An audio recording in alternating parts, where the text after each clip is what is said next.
Hello guys, back to my YouTube channel Mahavir Hanuman. এখন আমরা সকালবেলা কাটল খাই। গ্রামের মধ্যে আমরা কিরকম করে কাটল তুলি, কিরকম করে খাই, এটি আমাদের ফেভারিট খাবার। বৈশাখ জ্যৈষ্ঠ মাসে আমরা আম কাটলই সবচেয়ে আমাদের প্রধান খাওয়ান বাঙালিদের।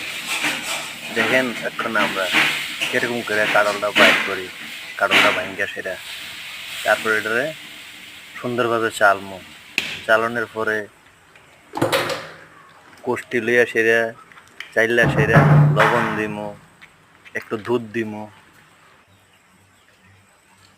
একটু লেবু কাটমু, কাটটা সেরা চিপিয়া দিমু, লবণ দিমু, দিয়ে সেরা দুধ দিয়ে সেরা লাড়মু, ভালো করে লাইরা সেরা তারপর আমরা মুড়ি টুড়ি দিয়া রুটি টুটি দিয়ে সেবা করুম। সকালবেলার আমাদের বাঙালির